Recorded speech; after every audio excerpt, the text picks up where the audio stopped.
ఓం నమః శివాయ. ఓం నమో నారాయణాయ. ఓం స్వర్ణాకర్షణ కాళభైరవాయ నమో నమః. ఓం కాళకాళాయ విద్మహే కాళాతీతాయ ధీమహి తన్నో శ్రీ స్వర్ణాకర్షణ కాళభైరవ ప్రచోదయాత్. హరి ఓం. మా ఛానల్కి స్వాగతం. చూస్తున్న వీక్షకులకు ప్రేక్షకులకు ప్రియ కాళభైరవ భగవద్బంధులకి స్వాగతం పలుకుతూ మమ్మల్ని ఎంతగానో ఆదరిస్తూ ఉండబడినటువంటి ప్రియ సోదర సోదరీమణులకు అందరికీ కూడా నూతన ఆంగ్ల సంవత్సర శుభాకాంక్షలు. 2025వ సంవత్సరానికి స్వాగతం పలుకుతూ ఈ 2025వ సంవత్సరంలో అందరికీ శుభం జయం లాభం జరగాలని కోరుకుంటూ అందరిపైనను నరదృష్టి నివారణ అదృష్టాన్ని కలిగించేటువంటి కాళభైరవ స్వామికి ఆశీర్వాదాలను కోరుకుందాం. అలాగనే 2025 1-1-2-4-6 అనేటువంటి పరిస్థితుల ప్రకారంగా పూర్తిగా కలిపినట్లయితే 5-4-9 అవ్వడం వలన విశేషమైన పూర్ణ సంఖ్య అంటారు. 2025ని పూర్ణ సంఖ్య అంటారు. తారీఖును నెలను కలిపినట్లయితే 11 సంఖ్య మంచి లాభ సంఖ్య రాబోతుంది. కనుక ప్రభుత్వ ఉద్యోగ ప్రయత్నం చేసేవారికి ప్రభుత్వ ఉద్యోగంలో ఉండబడినటువంటి వారందరికీ చాలా శుభ పరిణామము అని గమనించగలగాలి.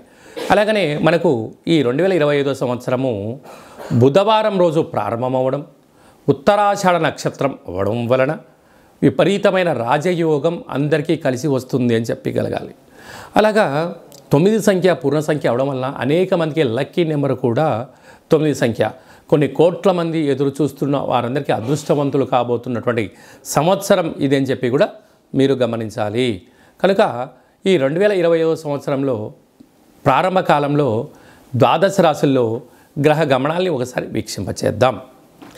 వృషభ రాశిలో దేవగురు బృహస్పతి సంచార స్థితి, మిథున రాశిలో విశేషమైనటువంటి మనకు కన్య రాశిలో కుజ భగవానుడు సంచార స్థితి, అలాగనే కన్య రాశిలో కేతు సంచార స్థితి, ధనుసు రాశిలో బుధాదిత్య రాజయోగం రవి బుధ సంచార స్థితి ఉండడం, అలాగనే కుంభరాశిలో శుక్రుడు మరియు శని సంచార స్థితి, మీనరాశిలో రాహు సంచార స్థితితో నూతన ఆంగ్ల సంవత్సర ప్రారంభ కాలంలో గ్రహ గమనాలు ఈ విధంగా ఉన్నాయి.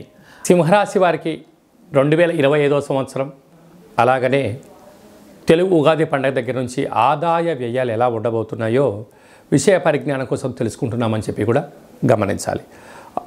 సింహరాశిలో ఏ నక్షత్రాలు వస్తాయనగా మఖా నక్షత్రంలోని 4 పాదాలు, పుబ్బా నక్షత్రంలోని 4 పాదాలు, ఉత్తరా నక్షత్రంలోని 1 పాదం కలిపితే సింహరాశి. అలాగనే చాలామందికి డేట్ ఆఫ్ బర్త్ లేనటువంటి కారణం వలన పేరు యొక్క మొదటి అక్షరాన్ని అనుసరిస్తూ ఆ రాశిని తెలుసుకునే ప్రయత్నం చేద్దాం.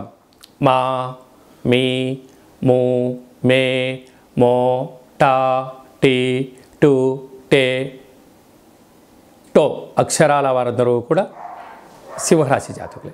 సింహరాశి యొక్క అధిపతి రవి భగవానుడు.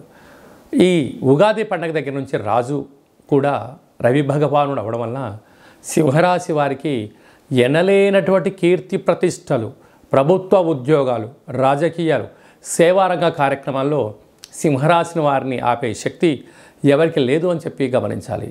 ఇంతింతై వటుడింతై అన్నట్టుగా చిన్న స్థాయి నుంచి దేశ స్థాయి వరకు ఎదగడానికి ఈ సంవత్సరం ఎంతో వీరికి అభివృద్ధి అవకాశాలు ఉన్నాయి. ఆదాయ వ్యయాలు గమనించినట్లయితే ఆదాయం 11 వ్యయం 11 అంటే ఖర్చులు అధికం అవ్వడం వలన ఎంతైతే ఖర్చు ఉందో అంతే ఆదాయం వచ్చే అవకాశాలు చాలా అధికంగా ఉంటున్నాయి. రాజపూజ్యం 3 అవమానం 6. మీరు ఎదుగుతూ ఉంటే మీ చుట్టుపక్కల వారే మిమ్మల్ని అసూయాద్వేషంతో చూస్తూ నరదృష్టి శత్రు ప్రభావాలు అధికంగా ఉన్నాయి. కనుక మౌనంగా ఏకాగ్రతగా ఉండే మానవ ప్రయత్నం చేయగలగాలి. అలాగే మనం కందాయ ఫలితాన్ని గమనించినట్లయితే మఖా నక్షత్ర జాతకులకు ఆగస్టు నుండి డిసెంబర్ వరకు మధ్యస్తున్న కారణం వలన మనోవేదన అని చెప్పి గమనించాలి. అలాగనే వీరికి విశేషమైన అష్టమంలో రాహు గ్రహస్థితి అనుకూలంగా లేనప్పుడు స్వల్పమైనటువంటి ఆరోగ్య పరిస్థితి ఈ జనవరి నుండి మార్చి వరకు ఉండే అవకాశాలు. ఆ మార్చి తర్వాత గ్రహ గమన యోగాల ద్వారా వీరికి విపరీతమైన రాజయోగము వీరి సొంతం కాబోతుంది. పైన ఈ సంవత్సరం వీరికి రాజు మంత్రి అవ్వడం వలన ప్రభుత్వ ఉద్యోగంలో ఉండబడిన వారు, రాజకీయాల్లో ఉండబడిన వారు పదవి ఆకర్షణ కలగడంలో ఎలాంటి ఆశ్చర్యం లేదు అని చెప్పి గమనించాలి. అర్ఘ్యాధిపతి మంచి వర్షాలు పడతాయి. మేఘాధిపతి మంచి వాతావరణంగా అనుకూలంగా ఉంటుంది. గ్రామ పాలకుడు అలాగే వీళ్ళకు అనేక చిన్న స్థాయి నుంచి పై స్థాయి వరకు పరిచయాల వలన కార్యక్రమాల వలన మంచి రాజసన్మానం వీరి సొంతం ఉంది. రాష్ట్రాధిపతి కనుక భౌగోళికమైనటువంటి పంచభూతాలపైన సమగ్రమైనటువంటి ప్రతి సమస్య పైన అనర్గళంగా మాట్లాడి వీరికి రాజసన్మానాలు దక్కే అవకాశాలు ఉన్నాయి. అలాగనే విశేషంగా వీళ్ళకు పశువులు, రత్నాలు, అలాగనే ఏ కార్యక్రమాన్ని చేయాలనుకుంటున్నా వీరు మట్టి పట్టుకున్న రాజయోగం కలిగి, అంటే రియల్ ఎస్టేట్ వ్యాపారాలు చేసే వారందరూ కూడా కోట్లు సంపాదిస్తారు. చాలా చెప్పిన రాయి పట్టుకున్న రత్నం అవుతుంది, మట్టి పట్టుకున్న యోగం అవుతుంది అంటే పట్టుకుంటే అవ్వదు. అలాంటి వ్యాపారాలలో ఏకాగ్రతగా ఎక్కడ అమ్మాలి ఎక్కడ అమ్మకూడదు అన్న విషయం తెలిస్తే ఈ యొక్క సింహరాశి వారికి అదృష్టం, ఆనందం వారి సొంతం కాబోతుందని చెప్పి గమనించాలి. ఇంకను ఈ సంవత్సరం వీరు విజయం సాధించగలగాలన్నట్లయితే వీరి యొక్క జన్మ నక్షత్రం రోజున అష్టమి తిథి, పూర్ణిమ, బహుళాష్టమి, అమావాస్య తిథుల యందున అపహాస్యంగా ఉండకుండడం, దూరావాయు జల ప్రయాణాలు వాయిదా వేసుకోవడం, క్రయ విక్రయాలను ఆచితూచి నిర్ణయం తీసుకోవడం వల్ల వీరికి విపరీతమైన రాజయోగం సింహరాశి వారు సొంతమవుతుంది. కనుక వీలైనంత వరకు ఆవులకు, కాకులకు, శునకపు మహారాజు గారికి ఆహారాన్ని ఏర్పాటు చేయడం, కాళభైరవ స్వామి వారికి మంత్ర సాధన చేయడం, పుష్కర స్నానం చేయడం, ఆధ్యాత్మికమైన సూర్య నమస్కారాలు చేయడం, సూర్య ఆసనాలు వేయడం వలన సింహరాశి వారికి వద్దన్న యోగం, ఐశ్వర్యం వీరి యొక్క సొంతం అవుతుందని చెప్పి కూడా గమనించాలి.